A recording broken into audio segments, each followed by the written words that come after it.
Hello friends, welcome back to my channel GK with Manisha. Friends, अगर आप UP BEd 2022 की तैयारी कर रहे हैं और आपको गवर्नमेंट कॉलेज में ज़रूर से ज़रूर एडमिशन प्राप्त करने हैं, तो इस वीडियो में हम आपके लिए साइंस से 80 से भी अधिक मोस्ट इंपॉर्टेंट अनसिलेक्टेड क्वेश्चन को लेकर आए हैं, जो आपके बीएड की परीक्षाओं में पिछले कई सालों से लगातार पूछे जा रहे हैं। तो आप वीडियो को ध्यान से देखिएगा और सभी क्वेश्चन को ज़रूर से ज़रूर याद कर लीजिएगा। क्वेश्चन पर चलते हैं। फर्स्ट क्वेश्चन है, शहद का प्रमुख घटक है। ऑप्शन ए है ग्लूकोज, बी है सुक्रोज, सी है माल्टोज, डी है फ्रैक्टोज। इसका राइट आंसर होगा ऑप्शन डी फ्रैक्टोज। यानी शहद का प्रमुख घटक जो होता है वह फ्रैक्टोज होता है। फ्रेंड्स, शहद जो होता है वह एक खाद्य पदार्थ होता है और यह मीठा होता है और यह मधुमक्खियों द्वारा पौधों के शर्करा स्राव से उत्पन्न होता है। शहद को ग्लूकोज और मोनोसैकेराइड फ्रैक्टोज से इसकी मिठास मिलती है। इसे भी आपको याद रखना है। यानी शहद का जो प्रमुख घटक होता है वह फ्रैक्टोज होता है। क्वेश्चन वेरी इंपॉर्टेंट है, आपको जरूर से जरूर याद रखने हैं। अगला इंपॉर्टेंट क्वेश्चन है, लंबे समय तक कठोर शारीरिक कार्य के पश्चात मांसपेशियों में थकान अनुभव होने का कारण क्या होता है। ऑप्शन ए है ऑक्सीजन की आपूर्ति में कमी होती है, पेशी तंतु की थोड़ी बहुत टूट फूट होती है, या ग्लूकोज का अवक्षय होता है। ये सभी होता है। इसका राइट आंसर होगा ऑप्शन सी ग्लूकोज का अवक्षय होता है। यानी जब लंबे समय से कठोर शारीरिक कार्य किया जाता है उसके बाद मांसपेशियों में थकान अनुभव होने का जो कारण होता है फ्रेंड्स, वह ग्लूकोज का अवक्षय होता है। यानी ग्लूकोज में कमी होती है। ग्लूकोज एक सरल कार्बोहाइड्रेट होता है जो जल में घुलनशील होता है। ग्लूकोज का जो रासायनिक सूत्र होता है वह C6H12O6 होता है। कई बार एग्जाम में पूछा गया है, आपको याद रखने हैं। यानी ग्लूकोज का अवक्षय जो होता है इसकी वजह से मांसपेशियों में थकान अनुभव होती है। इसे आपको याद रखने हैं। अगला मोस्ट इंपॉर्टेंट क्वेश्चन है, शहद में मुख्यतः होते हैं कार्बोहाइड्रेट होते हैं, वसा होते हैं, या प्रोटीन होते हैं, या विटामिन होते हैं। आंसर होगा ऑप्शन ए कार्बोहाइड्रेट होता है। यानी शहद में मुख्य रूप से कार्बोहाइड्रेट पाए जाते हैं। फ्रेंड्स, शहद जो होता है इसमें लगभग 48% फ्रैक्टोज होता है और 47% ग्लूकोज होता है और बाकी 5% जो सुक्रोज सम्मिलित होता है। अब इसमें जो शेष कार्बोहाइड्रेट होता है वह माल्टोज, सुक्रोज या और अन्य जटिल कार्बोहाइड्रेट के रूप में पाए जाते हैं। इसे आपको याद रखना है। यानी शहद में मुख्यतः कार्बोहाइड्रेट पाए जाते हैं। कई बार एग्जाम में पूछा गया है, आपको याद रखने हैं।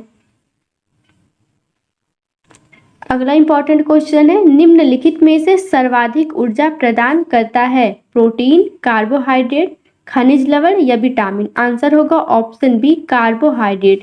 यानी निम्न में से जो कार्बोहाइड्रेट है यह सबसे अधिक ऊर्जा प्रदान करता है। क्वेश्चन वेरी इंपॉर्टेंट है, आपको जरूर से जरूर याद रखना है। फ्रेंड, जो कार्बोहाइड्रेट होता है वह सजीवों के शरीर के रचनात्मक तत्वों का निर्माण करते हैं, जैसे कि सेल्यूलोज हुआ, हेमीसेल्यूलोज हुआ, काइटिन हुआ तथा पेक्टिन हुआ। जबकि कुछ ऊर्जा प्रदान करते हैं, यानी जबकि जो कुछ कार्बोहाइड्रेट होते हैं वह ऊर्जा प्रदान करते हैं, जैसे मंड, शर्करा, ग्लूकोज, ग्लाइकोजन। ये सब मनुष्य के शरीर या प्राणियों में ऊर्जा प्रदान करते हैं। फ्रेंड्स, ये शरीर में शक्ति उत्पन्न करने का प्रमुख स्रोत भी माने जाते हैं। इसे आपको याद रखने हैं। क्वेश्चन इंपॉर्टेंट है।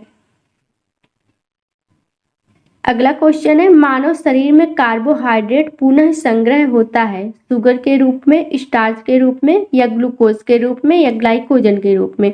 राइट आंसर होगा ऑप्शन डी ग्लाइकोजन के रूप में। यानी मानव शरीर में कार्बोहाइड्रेट जो होता है उनका पुनः संग्रह ग्लाइकोजन के रूप में होता है। फिर ग्लाइकोजन जो होते हैं वह ग्लूकोज का एक बहुउद्देशीय पॉलीसेकेराइड होते हैं। यह मनुष्यों, जानवरों, कवक और बैक्टीरिया में ऊर्जा भंडारण के रूप में कार्य करते हैं। और ग्लाइकोजन जो होता है फ्रेंड्स वह यकृत में पाया जाता है। इसे भी आपको याद रखना है। क्वेश्चन वेरी इंपॉर्टेंट है। अगला क्वेश्चन है, प्रोटीन बनाने के लिए कितने अमीनो अम्ल आवश्यक होते हैं। ऑप्शन ए है 10 या 15, 20 या 25। इसका राइट आंसर होगा ऑप्शन सी 20 होते हैं। यानी प्रोटीन बनाने के लिए कुल 20 अमीनो अम्ल की आवश्यकता होती है। फ्रेंड्स, प्रोटीन बनाने के लिए कुल 20 अमीनो अम्ल भाग लेते हैं और पौधे जो होते हैं यह सभी अमीनो अम्ल जो होता है वह अपने विभिन्न भागों से तैयार कर सकते हैं। इसे भी आपको याद रखने हैं। यानी प्रोटीन बनाने के लिए कुल 20 अमीनो अम्ल की आवश्यकता होती है। फ्रेंड्स, ये क्वेश्चन कई बार एग्जाम में पूछा गया है, आपको याद रखने हैं। अगला क्वेश्चन है, शरीर में ऊतकों का निर्माण किससे होता है। फ्रेंड्स, मैंने आपके लिए सारे क्वेश्चन इंपॉर्टेंट एंड सिलेक्टेड लिए हैं, वही क्वेश्चन लिए हैं जो आपके आने वाली परीक्षाओं में बार बार पूछे गए हैं। अगर आप मेरे चैनल पर नए जुड़े हैं तो चैनल को लाइक और सब्सक्राइब जरूर करें, बेल आइकन को भी प्रेस करें ताकि मैं जब भी वीडियो अपलोड करूं आप तक सबसे पहले पहुंच सके। ऑप्शन ए है प्रोटीन, बी है कार्बोहाइड्रेट, सी है वसा, डी है विटामिन। इसका राइट आंसर होगा ऑप्शन ए प्रोटीन, यानी शरीर में ऊतकों का निर्माण जो होता है वह प्रोटीन के द्वारा होता है, यानी शरीर में जो ऊतक होते हैं वह प्रोटीन के द्वारा निर्मित होते हैं, इसे आपको याद रखने हैं। अगला क्वेश्चन है, प्रोटीन को निम्नलिखित में से क्या माना जाता है। शरीर का निर्माण करने वाला, ऊर्जा उत्पादक, या विनियामक, या स्थूलता वर्धक। इसका राइट आंसर होगा ऑप्शन ए शरीर का निर्माण करने वाला, यानी शरीर का निर्माण करने में प्रोटीन जो होता है वह महत्वपूर्ण भूमिका निभाते हैं।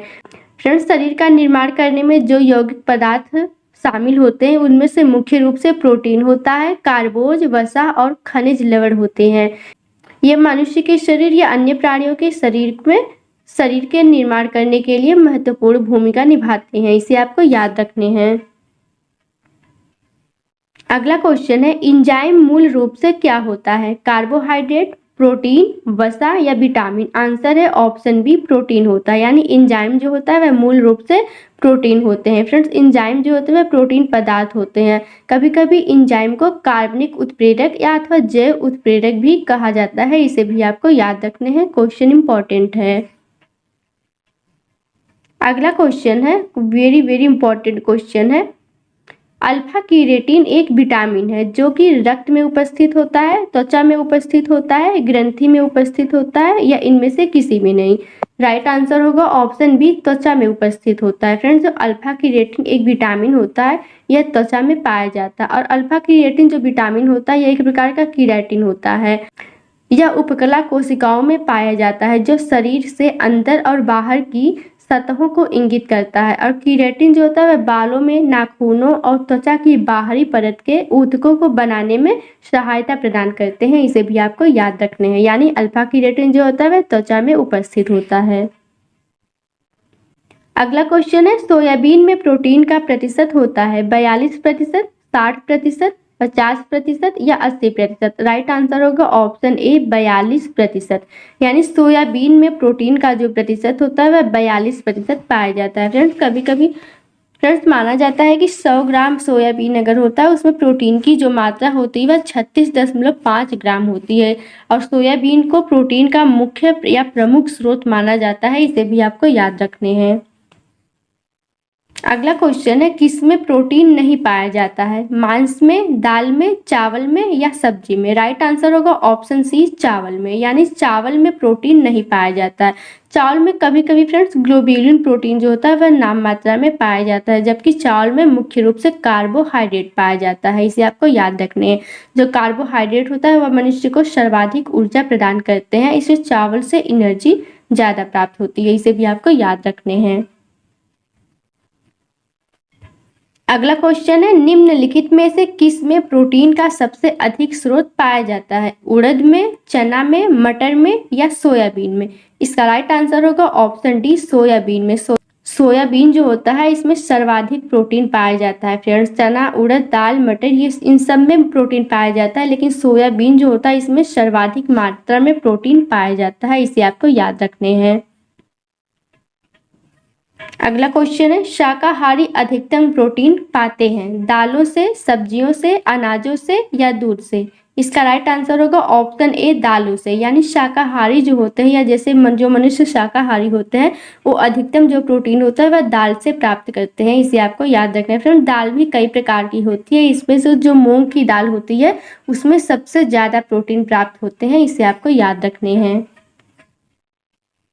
अगला इंपॉर्टेंट क्वेश्चन है, प्रोटीन का सर्व प्रमुख स्रोत है काला चना, बंगाल चना, मटर या सोयाबीन। फ्रेंड्स, प्रोटीन से संबंधित कई क्वेश्चन घुमा फिराकर एग्जाम में जरूर पूछे जाते हैं, इसलिए आपको सारे क्वेश्चन को ध्यान से पढ़ने हैं। इसका राइट आंसर होगा ऑप्शन डी सोयाबीन, यानी प्रोटीन का सर्व प्रमुख स्रोत जो होता है वह सोयाबीन होता है, यानी सोयाबीन में सबसे अधिक प्रोटीन पाए जाते हैं। काला चना, बंगाल चना, मटर सब में प्रोटीन पाए जाते हैं, लेकिन सोयाबीन में सर्वाधिक मात्रा में प्रोटीन पाए जाते हैं। अगला क्वेश्चन है, मानव शरीर में वसा जमा होती है बाह्य त्वचा में, वसा ऊतक में, यकृत में या एपिथेलियम में। राइट आंसर होगा ऑप्शन बी, वसा ऊतक में।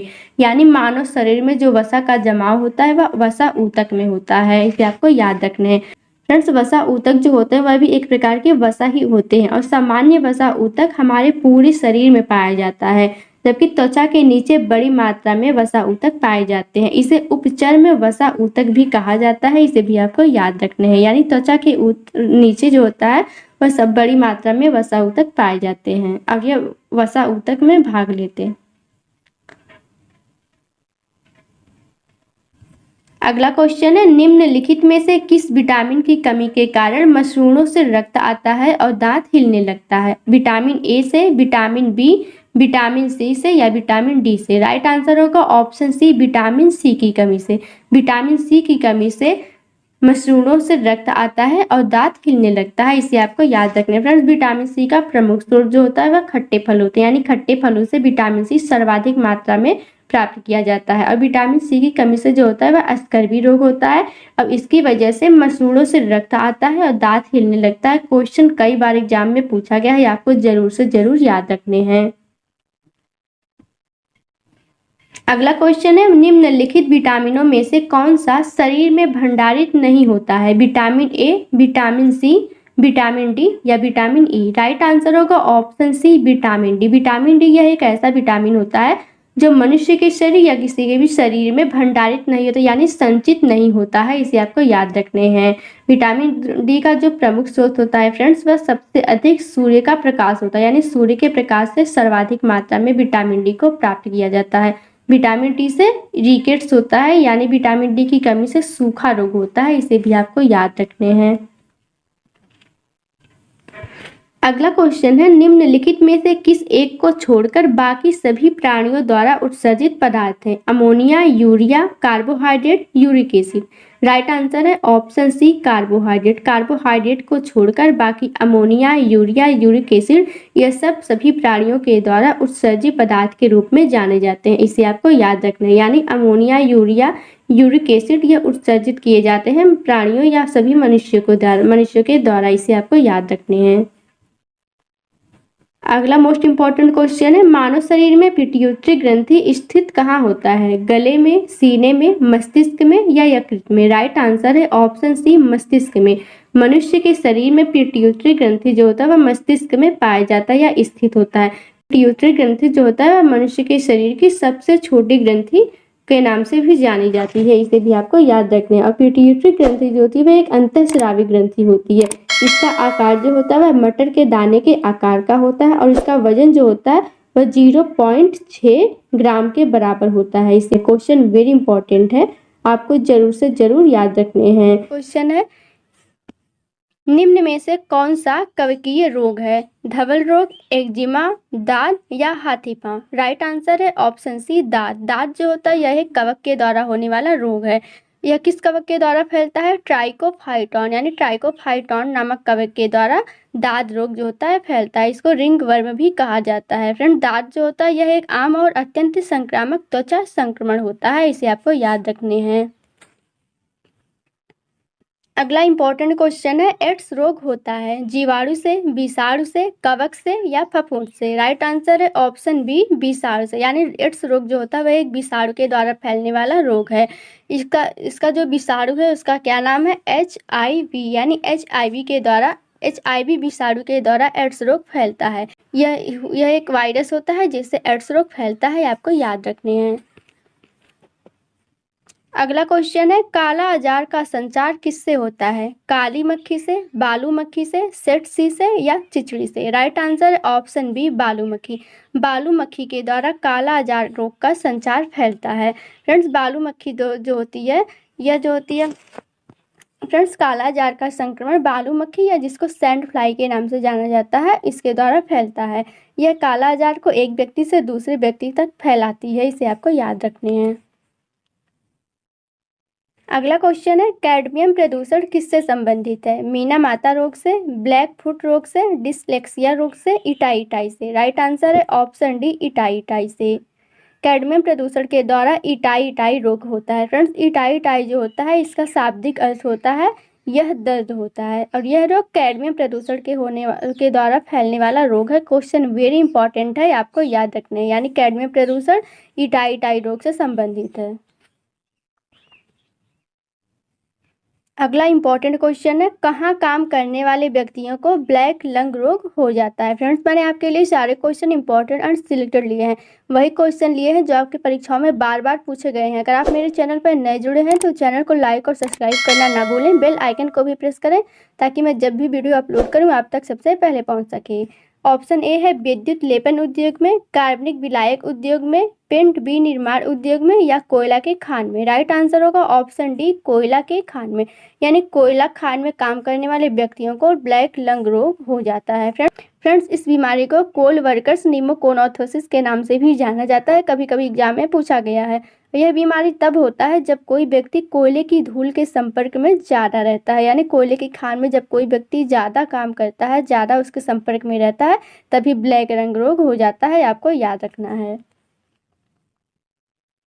अगला क्वेश्चन है, मीना माता रोग किसके द्वारा पानी के प्रदूषण से फैलता है। लेड के द्वारा, टीन के द्वारा, मेथिल आइसोसाइनेट के द्वारा, या पारा के द्वारा। राइट आंसर है ऑप्शन डी, पारा। पारा एक ऐसी धातु है जिसके द्वारा मीना माता रोग पानी के प्रदूषण से फैलता है। फ्रेंड्स, पारा जो होता है यह बहुत चिर अस्थायी और अपशिष्ट होता है, और यह पारा जो होता है यह उच्च सांद्रता के कारण मीना माता रोग को फैलाता है, आपको याद रखने हैं। अगला क्वेश्चन है, दिल का दौरा किस कारण से होता है। हृदय पर जीवाणु का हमला होता है तब, या हृदय गति का रुक जाना, या हृदय में रक्त की आपूर्ति की कमी होती है, या अज्ञात कारणों से हृदय में बाधा आना।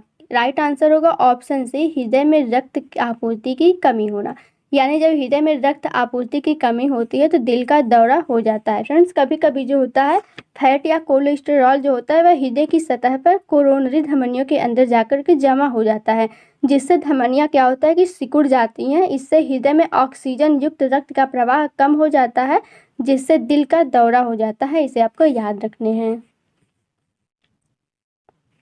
अगला इंपॉर्टेंट क्वेश्चन है, उपास्थि तथा अस्थियों के निर्माण और संपोषण में आवश्यक तत्व होता है। मैग्नीशियम, कैल्शियम, जिंक, या सिलिकॉन।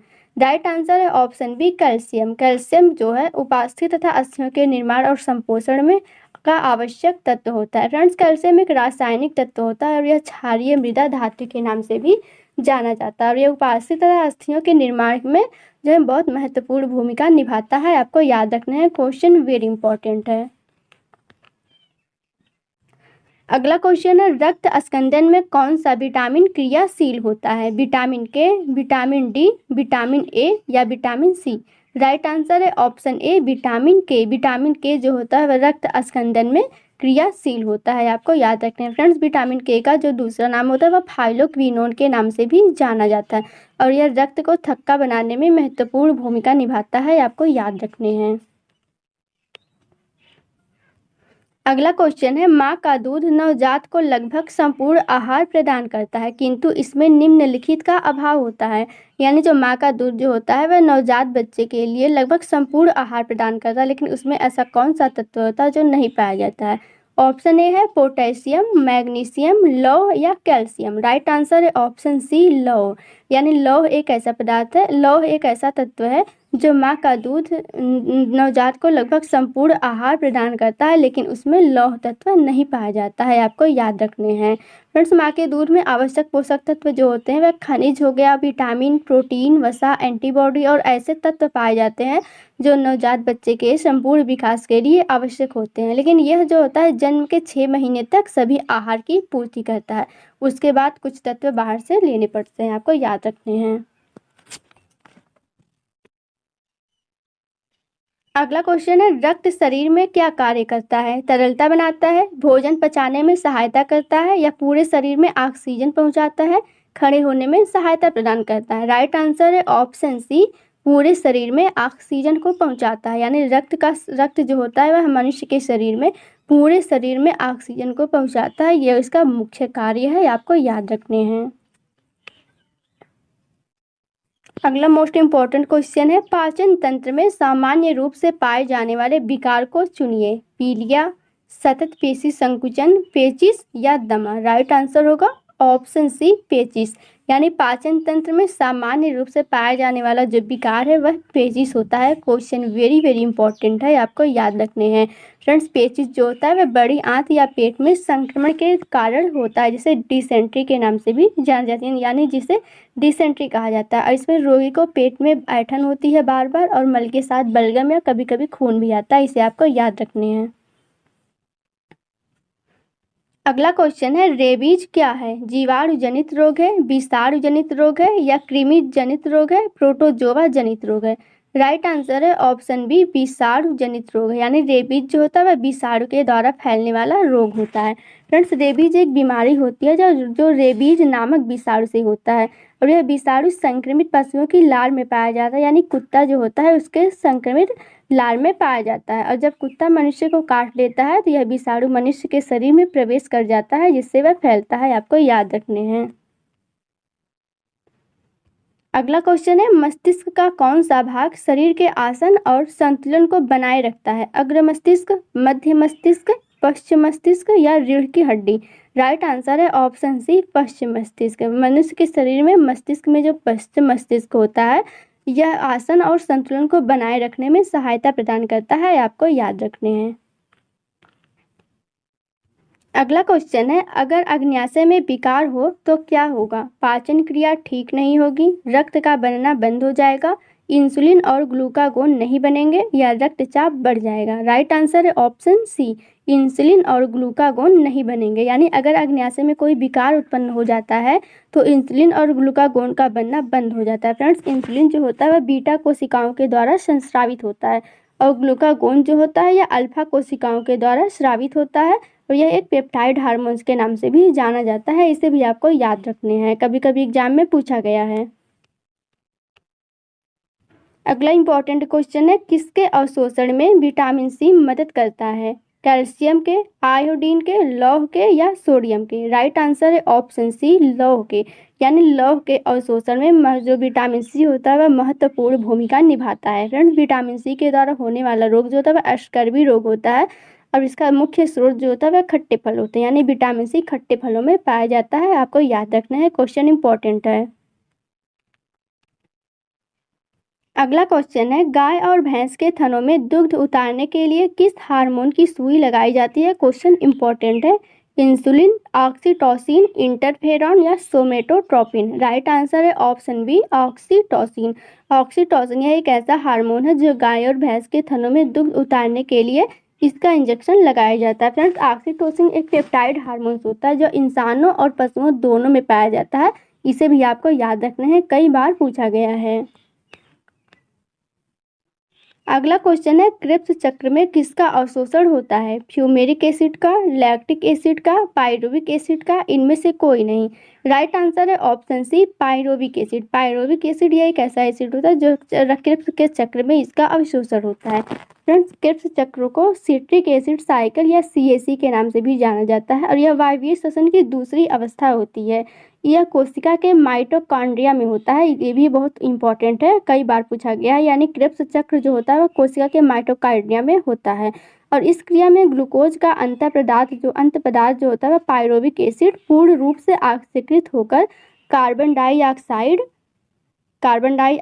और जल में जो होता है बदल जाता है, और अधिक मात्रा में इसके बाद वह ऊर्जा उत्पन्न करता है। और इस क्रिया में कभी कभी पूछा गया है कितने ATP अणुओं का निर्माण होता है या उत्पन्न होते हैं, तो वह होता है 38। यानी 38 ATP अणु का निर्माण होता है या उत्पन्न होते हैं। आपको याद रखना है, क्वेश्चन वेरी वेरी इंपॉर्टेंट है।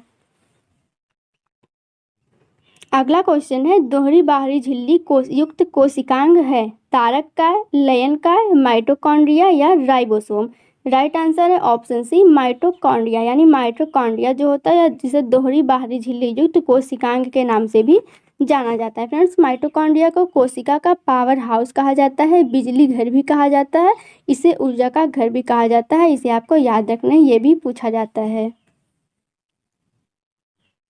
अगला क्वेश्चन है, किस गैस को ग्रीन हाउस गैस के नाम से नहीं जाना जाता है? मीथेन, हाइड्रोजन, कार्बन डाइऑक्साइड या नाइट्रस ऑक्साइड? इसका राइट आंसर होगा ऑप्शन बी हाइड्रोजन, यानी हाइड्रोजन जो होता है यह एक ग्रीन हाउस गैस नहीं है। बाकी methane, carbon dioxide, nitrous oxide ये सब ग्रीन हाउस की मुख्य गैसों के नाम से जानी जाती हैं, आपको याद रखने हैं। क्वेश्चन है मलेरिया रोग का कौन सा वाहक है? नर क्यूलेक्स, मादा क्यूलेक्स या नर एनोफिलिस या मादा एनोफिलिस? इसका राइट आंसर होगा ऑप्शन डी मादा एनोफिलिस, यानी मलेरिया रोग का जो वाहक होता है वह मादा एनोफिलिस मच्छर होता है।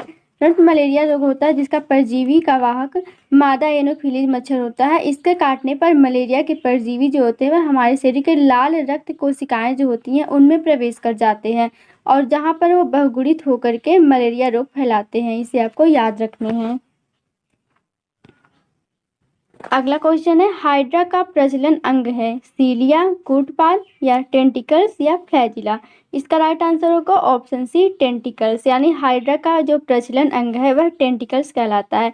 यानी हाइड्रा जो होते हैं वह जो प्रजनन करते हैं, अपनी गति जो करते हैं वह टेंटिकल्स के द्वारा करते हैं, आपको याद रखने हैं। अगला मोस्ट इम्पॉर्टेंट क्वेश्चन है बीनस के फूलों की डलिया के नाम से किसे जाना जाता है?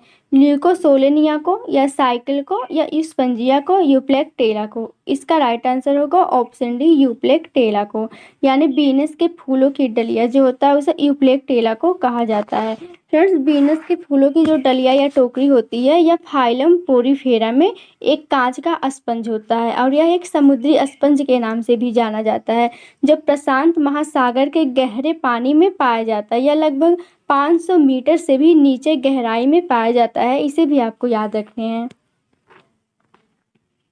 अगला क्वेश्चन है मनुष्य के रुधिर में श्वेत रक्त रुधिराणुओं की कौन सी किस्म अधिक होती है? ये रुधिराणु है। ऑप्शन ए है ईओसियोफिल्स, बेसोफिल्स या लिम्फोसाइट्स या न्यूट्रोफिल्स? राइट आंसर होगा ऑप्शन डी न्यूट्रोफिल्स। ये सब जो है वह WBC जो होता है उनके पार्ट होते हैं, लेकिन जो न्यूट्रोफिल्स जो होता है यह सबसे अधिक पाया जाता है और यह जीवाणुओं को मारता है, इसे भी आपको याद रखने हैं।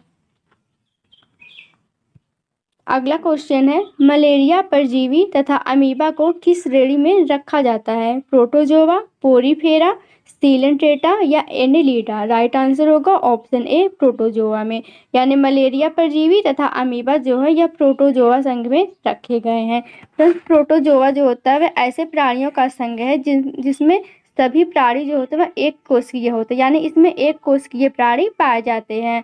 और प्रोटोजोआ इतने सूक्ष्म होते हैं इन्हें नंगी आंखों यानी नग्न आंखों से देखना असंभव होता है, इसे भी आपको याद रखने हैं।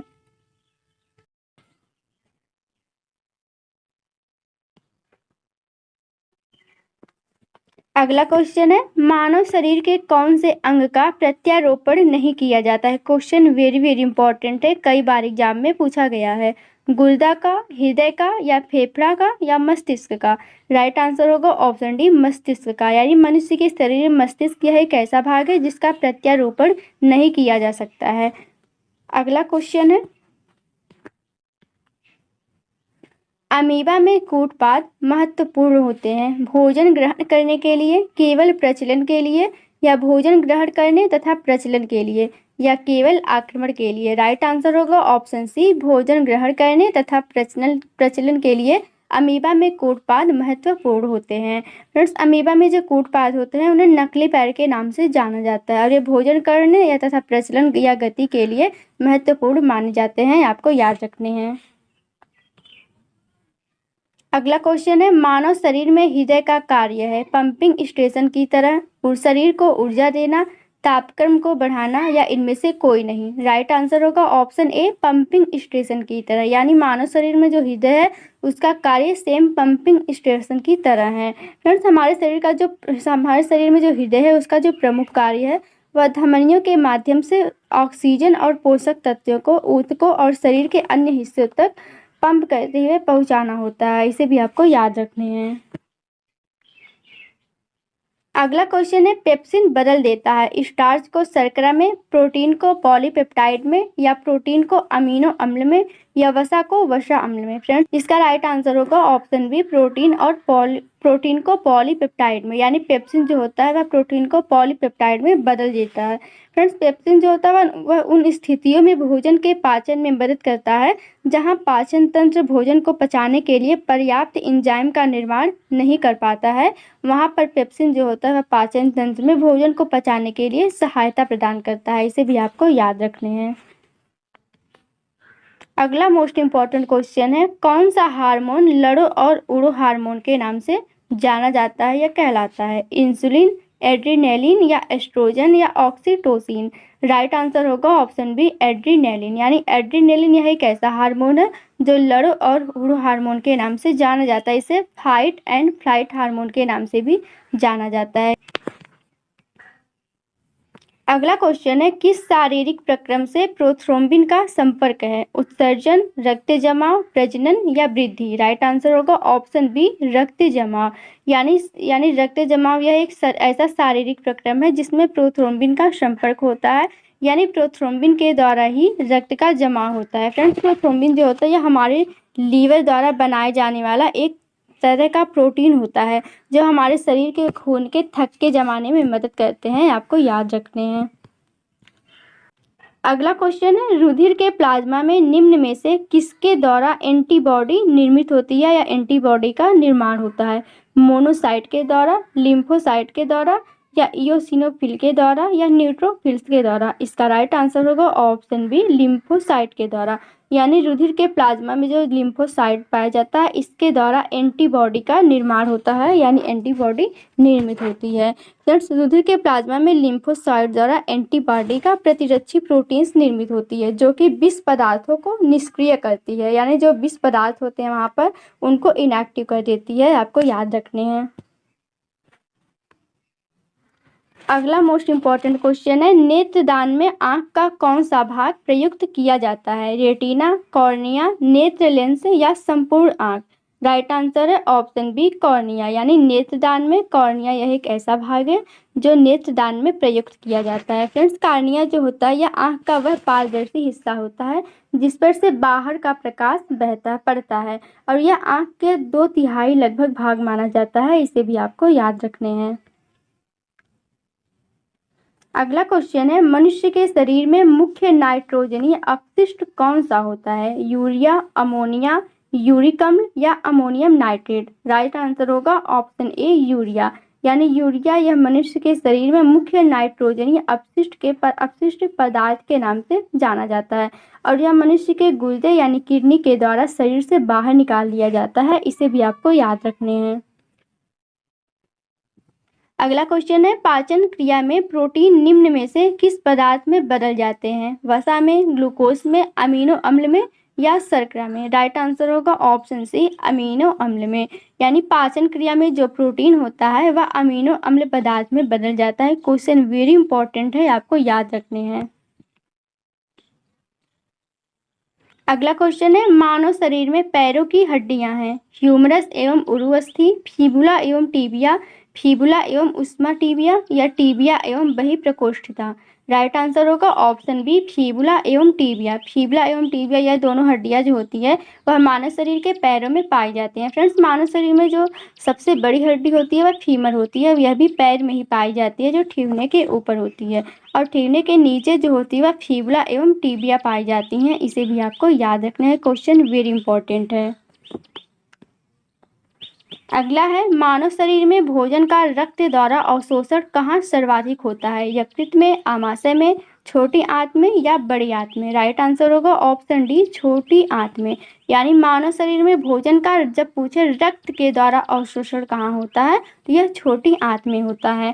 फ्रेंड्स, छोटी आंत जो होता है वह मानव शोधन तंत्र का एक महत्वपूर्ण हिस्सा भी होता है जो आमाशय से आरंभ होकर के बड़ी आंत पर पूर्ण होता है और छोटी आंत में ही भोजन का सबसे अधिक दोष और अवशोषण होता है। इसे भी आपको याद रखने हैं। अगला क्वेश्चन है, कीटों में कितनी टांगें या कितनी जोड़ी टांगें होती हैं? 1 जोड़ी, 2 जोड़ी, 3 जोड़ी या 4 जोड़ी? राइट आंसर होगा ऑप्शन सी, 3 जोड़ी टांगें होती हैं। यानी कीटों में कुल 3 जोड़ी टांगें होती हैं या 6 टांगें होती हैं। अगला है हरा प्रोटोजोआ के नाम से जाना जाता है, अमीबा को, पैरामीशियम को, यूग्लिना को या लिस्मानिया को। राइट आंसर होगा ऑप्शन सी यूग्लिना को। यानी यूग्लिना यह एक ऐसा प्रोटोजोआ है जिसे हरा प्रोटोजोआ के नाम से जाना जाता है, आपको याद रखने हैं। अगला क्वेश्चन है सर्प में मध्य कर्ण नहीं होता है फिर भी ये ध्वनि ग्रहण करते हैं, जीभ से, मुंह से या त्वचा से या पैर से। राइट आंसर होगा ऑप्शन सी त्वचा से। यानी सर्प जो होता है उनमें मध्य कर्ण नहीं पाया जाता है, या त्वचा के द्वारा ध्वनि को महसूस करते हैं। फ्रेंड्स सर्प जो होते हैं वह केवल 200 से 300 हर्ट्ज के बीच की ध्वनि को सुन सकते हैं, इसे भी आपको याद रखने हैं।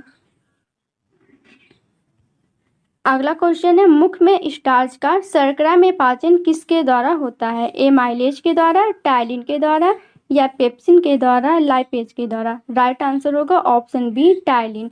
टायलिन यह एक ऐसा एंजाइम होता है जिसका मुख में जो लार में पाया जाता है और जिसका मुख में स्टार्च का शर्करा में पाचन होता है, आपको याद रखने हैं। फ्रेंड्स लार में जो एंजाइम एमाइलेज या टायलिन होता है जिससे प्रत्यालिन के नाम से भी जाना जाता है, और जो स्टार्च को शर्करा में तोड़ देता है। इस प्रकार भोजन का पाचन मुंह में शुरू होता है, आपको याद रखने हैं। उम्मीद है फ्रेंड्स आपको मेरी ये वीडियो अच्छी लगी होगी। अगर वीडियो अच्छी लगी तो आप चैनल को लाइक और सब्सक्राइब जरूर करें। Thank you and all the best.